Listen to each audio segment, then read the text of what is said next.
at Team Hallam, we work very, very closely with Meaghan Rogers. She's actually our agency development manager. Our agency. She's our friend. And so what would be real? So we know the kind of things you do, but would you just like to explain to us, what is it that you do? What is your role with those kind of things? Sure. Well, hi everybody. I'm delighted to be here in Nottingham. It's a lovely crowd. I missed out on the ice cream, unfortunately, but looks like everyone else is enjoying it. I think you gave me a good slot as well, just after ice cream. Everyone's nice and relaxed. Something to eat. I'm doing very well already. So my name's Meaghan and I work with Google. I'm based out of the EMEA headquarters in Dublin, my hometown, very proudly. And my role as an agency development manager is I work with the top premier partner agencies in the UK. And I currently work with 10 of them, Hallam being one of them. And I've been working with Susan and her team for coming up to 2 years now. So my role is supporting the premier partner agencies in sustainability, in winning new business, and helping them stay as competitive as they can be in the marketplace, and making sure that they're using and adopting Google products across all of their clients in the most efficient and sustainable ways as we can. So the premier partner distinction from Google's perspective really relates to between the top 5 and 10% of agencies in the UK. So it's a really small distinction, and you are awarded a premier partner badge, which is that red badge that you'll see on Hallam's website, by a number of different things. So specializations in the team, certifications in the team, the types of clients that they onboard, the types of clients that they stay working with. So sustainability is a really important factor, and then that gets recalibrated every couple of months. So it's a really high bar, and we are really proud to support them in the UK. That's great. So it's good to know in terms of how it is that we work together. Yeah. Now, it's really, isn't it cool to have Google here and spending some time with us? And what I wanted to do is to say, personally, I really associate Google with the word innovation. Yeah. We look at innovative new things going out, and I know that we have a lot of business owners in the room, like me, that we're trying to make our own businesses innovative. So in terms of your experience, could you give us any ideas about how innovation works within Google? Yeah, it's one of those, can be a bit of an indefinable quality that some businesses have, and innovation is something that doesn't just appear overnight, right? It's a culture that a lot of businesses can develop over time. And so when I think about innovation in terms of how it affects me the most in Google, there's a couple of different aspects as to how the team culture is run that I think a lot of people here can learn from. The first one would be giving freedom to your teams. So in Google, for example, it's not uncommon for a member of staff to work on what's called a 20% project. So 20% of your time can be spent in a totally different area of the business. So if you're usually working in sales, you might look at having a 20% role in cloud. You might look at working with large-scale events and speaking. But as long as it's not impacting your core role, you've got that freedom to go and investigate other teams and learn other parts of the business. Perfect. I enjoy these ones better anyway. We can sing, baby. Yeah, I was actually hoping for one of the Madonna headsets, but I'll work with these two. Giving freedom, right, is one of the first ones. Sharing absolutely everything. So that's really kind of part and parcel of how Google operates. Our internal mantra is steal with pride. So anytime you're working on any project, we're all using the one connected Google Drive globally. So I can see my counterparts in the US, in Australia, in New Zealand, and see what they're working on and steal all of their documents. So it really is a really nice place. I know you're laughing, but it's a really nice place to be able to turn around to any of your colleagues at any level and say, heard you did a really good presentation, can I have a look at it? And they say, yeah. Or heard that landed really well with a client, can I take a look at your strategy? Yeah, of course. Everyone says yes to everything and everyone shares. So it's a really nice mentality and a really nice idea to bring back to your own businesses, however big or small they are, to steal with pride, because that way you're never starting with a blank sheet, right? You're working off of iterations of other people's work, and it's just a smarter way to work, and it just develops a nice team culture. So there are two things there. So you're talking about the freedom of the 20% project, and we were talking about kind of that sharing with pride. Is there anything else in terms of tips and tricks that you could then be sharing with us? Yeah, I think thinking 10x is kind of synonymous with Google and Google's projects, particularly Project X. And so that's, not making your decisions based off of incrementality and looking at different avenues and different ways of progressing through projects. So thinking outside of the box, but thinking 10 times outside of the box. And I guess some of the most prevalent examples of that you would have heard of in the news. So Google Lens, self-driving car, Google the Loom project, where the hot air balloons were used to deliver network in areas of low connectivity. All of those started out from a 10x thinking mentality.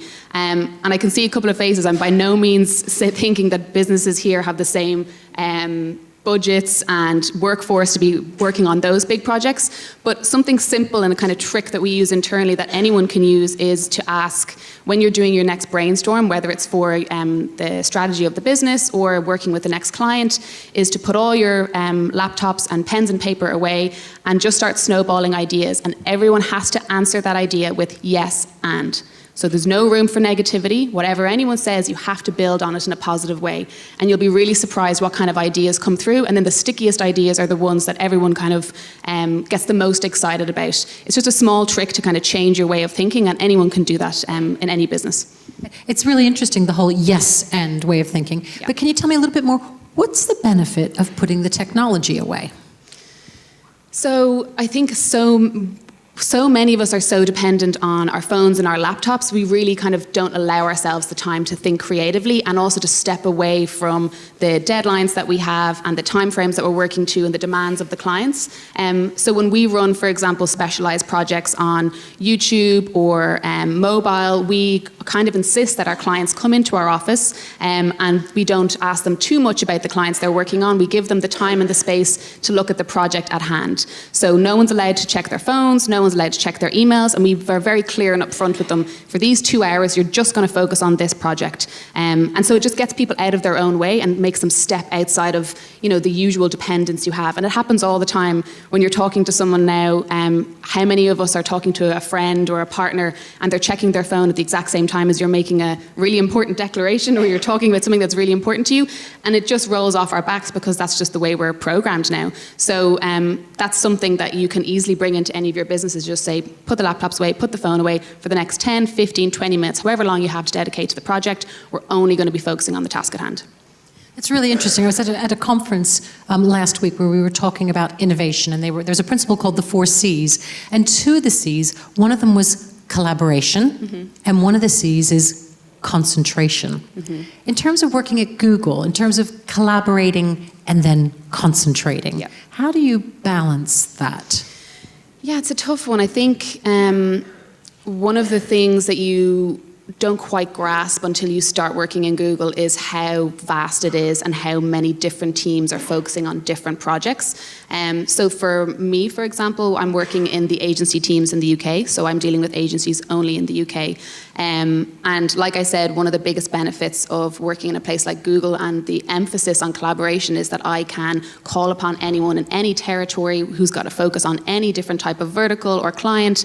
So I'm very lucky that I work with 10 agencies who have a wide breadth of clients across loads of different verticals, which means I constantly have to start changing my hat and be agile and switch from someone who's finance focused to someone who's user centric to, let's say, a startup agency. And so being able to call upon my colleagues is really important when it comes to that. Yeah.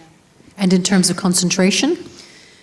It's a tough one. I don't think... She was avoiding that part, wasn't she? It's really tough. I guess, the construct of how Google is there's very clear role definitions, and it's very clear in terms of how we're being measured. So with a company the size of Google, it's very tempting to get involved in all different types of exciting projects that are outside of your core role, but you're going to be measured for the most part on your impact in your core role. So it's really important if you have a team that you are very clear with them on exactly what they're being measured on, because then they'll know, you'll give them the freedom first and foremost, so that they'll know themselves the parameters that they're operating within, but it also builds a level of trust and allows you to concentrate in the areas that you know you need to. And in Google, for example, one of the areas that we're measured on is impacting on your core role, but also your collaboration with your media team and the wider team. So we know, for example, if it's coming up to a promotion cycle, that they're the 2 areas that you need to be showing an impact in, and you can only do one with the other, and you can only do the other with one. So you have to be able to hit both points.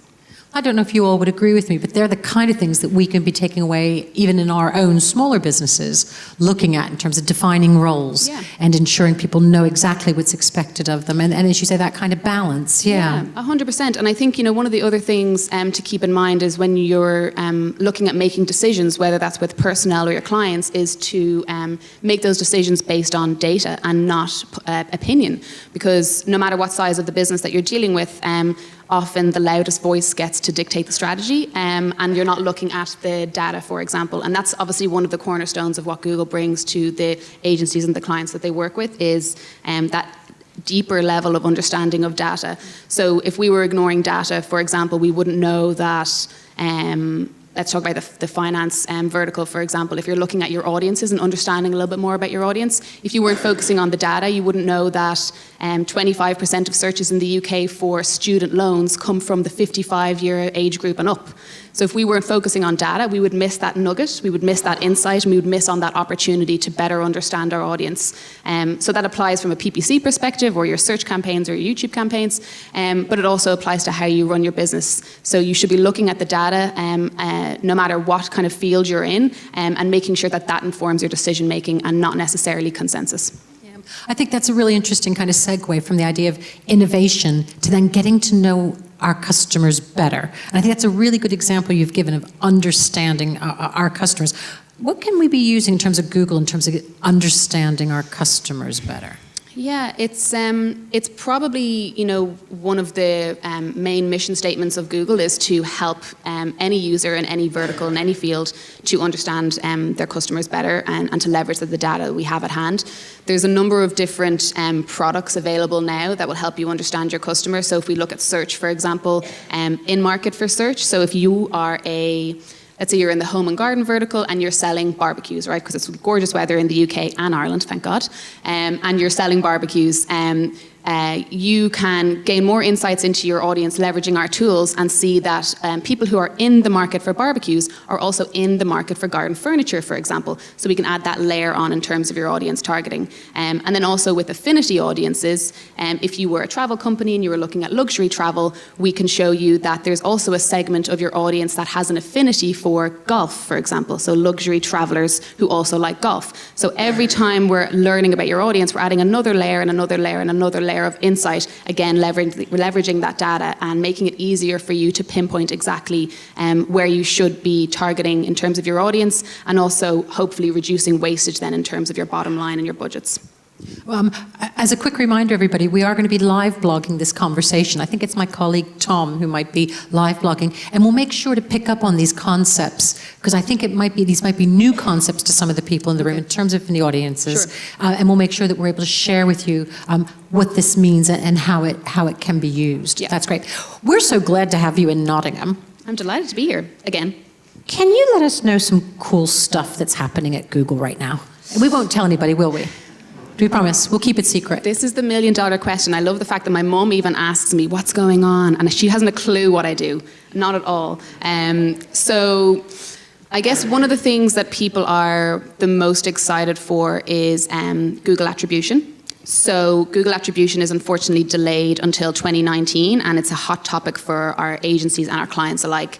And so Google attribution is going to be hopefully the solution we're all hoping and praying for, to be able to attribute value along the consumer journey, not just through Google products, but through the web, through all global traffic. So at the moment, if you are looking at your consumer journey, you might be looking at them through, let's say, YouTube, down to display, down to PPC, but all through the Google lens. Google attribution will widen that out and will be able to show if your user bounced to Facebook and then came back, or bounced to another social media provider and then came back. So hopefully it'll give you a clearer picture outside of just the Google products. So unfortunately no more updates on that, but it's really exciting. It's coming in 2019. One of the elements that gets our kind of agencies and clients the most excited, including your team, is the release of betas that we have.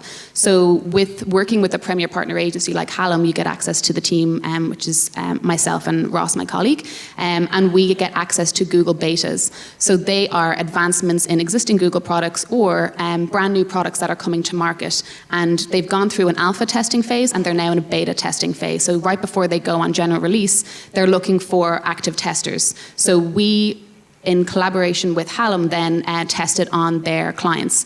And the really exciting part is, first and foremost, they get to see the new innovations that are coming down the track, but also you get access to them 9 months before they go on general release. So it's a really nice value add, for competitors. So you've got a 9-month advantage on your competitors by testing and iterating a Google product, which is really cool, but also you get 9 months head start on your competitors. So everyone's really excited about betas when they come out. The other thing that's kind of a hot topic at the moment, which people are really excited about, is YouTube for Performance. So for the first time, YouTube for Performance is going to be able to leverage the keywords that users use from a Google search perspective and feed that back into YouTube and also feed it out. So it's a two-way system now that's working. So before you couldn't do that, but now you can leverage the keywords that are being searched on YouTube into search and also the back the other way. So I think YouTube, for a lot of people, it's because it's the top of the funnel and it's looking at a wider scope and widening the net from a branding perspective, because it didn't necessarily feed into search beforehand, was a bit tricky for a lot of people to get their head around. But now that new advancement in YouTube for Performance, that will hopefully close that gap. Ooh, looking forward to seeing that. Yeah. Okay, that's good. As we took, one of my colleagues, Owen, who you know, spoke earlier today, and we were talking about automation, and in particular, he was talking about the fact that we've worked with Google in terms of having our own proprietary scripts. Yes. That we actually kind of put our own Hallam magic on stuff, in addition to the kind of magic that Google does. Yeah. Owen, do you know I'm asking this dude? But anyway, what's Google's view in terms of using scripts like these? So I think we have to be realistic. People, agencies, clients are using their own scripts. Some of them are using them very successfully, like Hallam and Owen's example earlier with his retail client. And as long as they can integrate into what we're already putting out there from an automation perspective, then there's no issue with it. I guess we have to be aware that for some people, Google is one ingredient in the overall pot. That ingredient is bigger or smaller depending on where you are in your strategy cycle. And I think we just have to be realistic with it. It's happening. We embrace it. A lot of our automation integrations, or a lot of our automation tools integrate quite seamlessly with a lot of the scripts. And that's another value add for us in terms of working with premier partner agencies, that we get to see what they're iterating and how they're reacting and how they're implementing automation for their clients. And there's a two-way kind of learning system there, because we're trying to learn and better our products as much as possible, and you guys are on the ground working with clients and proving in no uncertain terms how it is working and how integration could be a better solution for us. So it happens all the time, and we're happy with it as long as it integrates and doesn't negatively affect either or. Yeah. Also, one of our speakers today was Dave Chaffee, and Dave was talking about skills and as we look at working with Google in terms of levels of sophistication, in terms of targeting and personalization and interpreting the data and actually getting real competitive advantage. The laundry list. The laundry list. And thinking about you working at Google, again, I know we have people here who might even want to work somewhere like Google. What kind of skills do people need to have to do these kind of more and more sophisticated ways of working in terms of targeting, personalization, all these kinds of things? Yeah, it's a really interesting question, and I think we can't talk about those skills without thinking about the user. So making sure that we put the user first in everything that we're doing is, absolutely vital. Some of the emerging trends that we're seeing is this whole concept of the age of assistance, right? We are so much more dependent now on our phones than ever before. And in actual fact, when you think about it, the user is a bit of a superhuman. They can get anything they want to, by picking up their phone. And isn't it mad that smartphone's 10 years old? Is it? Yeah, 10 years old. It's so insane to think, how did we survive before this? And if we think about everyone who came here, like who's used their phone today? Put your hand up if you used your phone to get here. Exactly. Put your hand up if you haven't. One or two. And who used it within the last hour, let's say? Yeah? Who used it as soon as I started speaking? Who picked up their phone? Yeah, you can all escort yourselves out. Thank you very much. But it's just so true, right? And you can't watch a TV show with somebody. You can't go to the cinema even without you wanting to find out more information and picking it up and figuring out, oh, I recognize that actress. Where was she? She went out with him. They broke up. I know her kids, blah, blah, blah, blah. You get into this like mind trap. And so from an advertiser's perspective, there's more opportunities there than ever before because we're using our phones so much. And so you have to be user-centric in your approach to everything. And for a lot of people, kind of combating all of that and trying to wrap their head around that is something that's, unfortunately not part of their day-to-day, which is why they rely on agencies and the expertise that agencies can bring. And it's a great way to work, right? Because your agencies, hopefully you'll be working with an agency that has experience in the field that you're working in, and probably more often than not, any common complaint that you have, they've probably come up with before with clients bigger and smaller than you. And the very construct, I guess, of agencies are that they've got the independent teams looking at different areas. You've got your client services and your account managers and your SEO and your PPC.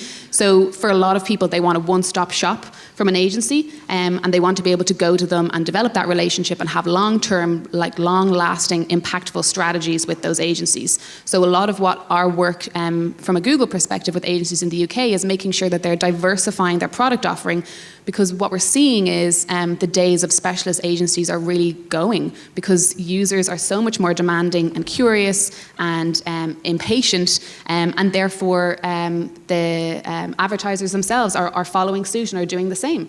So a lot of what we do is helping our agencies diversify and look at new revenue streams and offer as many different services as they can in a sustainable way. I have just one last question, and then what we'll do is we'll switch over to Slido. We were lucky enough to put the entirety of Team Hallam on a Ryanair jet. And we all flew over to Google's headquarters, and we had an agency day. So we'd like to say thank you for that. It was absolutely amazing. And one of the things that we were talking about was the agency of the future. Mm-hmm. But if I were to ask you, in terms of what's on the horizon, Meg, if you look at what's in the future for businesses like ours, what do you say? What do you see on the horizon? Yeah, I think it all kind of leads back to being audience focused, right? And remembering how this new super-powered consumer is emerging through the ranks. Like I said before, this new user is more curious, demanding, and impatient than ever before. We know, for example, how impactful mobile speed is now for a user. So this is actually a really good test. How many people in here have their own websites, either for themselves or know someone who has their own website? This is a great test. If you take out your phones, type in the URL of your website and count how many seconds it takes for it to load. So let's try and do it now. Anyone who has their own website, take out your phone and type it into the URL and see, and just count 1 Mississippi, 2 Mississippi, 3 Mississippi, and just see how long it takes. I'll give you a moment. I'm hearing a lot of Mississippis. Yeah. So the data that we know from users in the UK is that if your site takes more than 3 seconds, so 1 Mississippi, 2 Mississippi, 3 Mississippi, if it takes 3 seconds or more to load, you're going to lose 54% of your consumers straight away. 54% are gone straight away. And then of that 54%, half of those will never return. So you kind of have to ask yourself, from a brand loyalty perspective, does it exist anymore? Because we need and want what we want when we want it. And if we think about ourselves as users when we use our phones, if you want to buy a pair of shoes or book a ticket to the cinema or go to get a train and buy a ticket, how many of you wait around anymore? You don't wait. If something isn't loading, if you can't get to the checkout straight away, if you can't get more information about the product or service that you want, you go to another website, right? So put yourselves in your consumer shoes. That's exactly what's happening for them. So mobile speed is a really important facet of it. I think, again, being user-centric and understanding as much as you can about your user and also how you're attributing value through that consumer journey. We have a lot of conversations anecdotally with clients and agencies about, we tried that search strategy, didn't work. We tried YouTube, didn't work. We tried display, didn't work for us. And then we ask them questions like, well, do you know how dependent your audience is on tablet or mobile? Are most of your traffic coming from mobile? Okay, if they are, how quick is your site speed loading? Okay, well, what can we do to improve that? Or if it's so mobile speed is obviously one of them, and then from understanding how you're attributing value throughout your conversion path. So are you operating on a non-last click model? Do you even understand what a non-last click model is? Do you understand how you're attributing value and what is a conversion to you? Does that make sense for the consumer? Does that make sense for the rest of your team? Does that make sense for your board who's paying for all this? What kind of narrative are you trying to develop there? There's so many different layers that you need to be aware of. You're looking at. Yeah. If you take a little peek over your right shoulder, we've bunged some questions up there. Let's take the top one. What do you guys think? Shall we go for that? Do we think... What a lovely question. How about we go to the one at the very bottom? How do you switch hats from project to project effectively? Yeah, it's a tough one, and I was actually only talking about this the other day because a big part of being a member of the Google team is putting a certain amount of your time into coaching other members of the team at your level and below, and in some cases giving feedback to members at the senior level. And so for me, I know myself that I like to leave my working day knowing that I did a number of jobs. For me, that's where my satisfaction comes from, knowing exactly what I need to do that day, how many days I have to respond to a client, what deadlines they're working to. So being hyper-organized for me works really well. I live and die by my Google Calendar, and one easy trick that I always tell my the reps that I'm coaching is that if I get an important email, I copy and paste the body of that email and I make it into a calendar notification and I block out time to get back to that email. So if it's a client looking for a vertical trends report, I know that's going to take me probably 20 minutes, but I give it half an hour so I can go above and beyond and try and get some additional impact there and literally block out my day, which works twofold. First of all, so I know exactly what I can get done and in what time, but also it avoids me being pulled into meetings on different projects, because if you have a space in your calendar in Google, you better believe someone's going to ask you to collaborate on another project. So that's one of the tips for me. There's also a very interesting principle called zero inbox on email, and the idea of turning those kind of emails into a task that you schedule is a really exceptionally effective time management technique for us to take a look at. Last little one that we could take a little look. The one about any tips for getting your old-fashioned employer to embrace the idea of 20% projects. I'd even settle for 5%. What a great way to help innovation. Yeah, and I have to say, before I started in Google, I thought it was a bit of a farce, and but my background, I should have said at the very start, I came from Deloitte. I was digital marketing manager for Deloitte in Ireland. So probably the exact opposite in terms of team culture when it comes to innovation and collaboration than Google. That was my personal experience of it anyway. So when I heard about this concept of a 20% project, I was like, there's no way. You're going to have to be hitting your targets even higher. They're going to make you jump through hoops to get the time back to do that. But in actual fact, it all comes back to that element of freedom and properly understanding the parameters of how you're being measured and scored internally. So in Google, they really leave it up to you, and they say if you feel you've got 20% of your time that you can dedicate to this project and it won't impact your core role. So there has to be, that level and that nugget. So you have to be able to show that it's not going to impact your core role negatively, because we're in a numbers game, and everyone here who's working in a business would probably love to, have an element of freedom there, but not at the detriment of the bottom line. Let's be real. So having that very clear understanding of how you're measured, and also putting it back on the employee and saying, if you can do it, then go and show us. But you have to be able to prove that it's not going to impact your core role.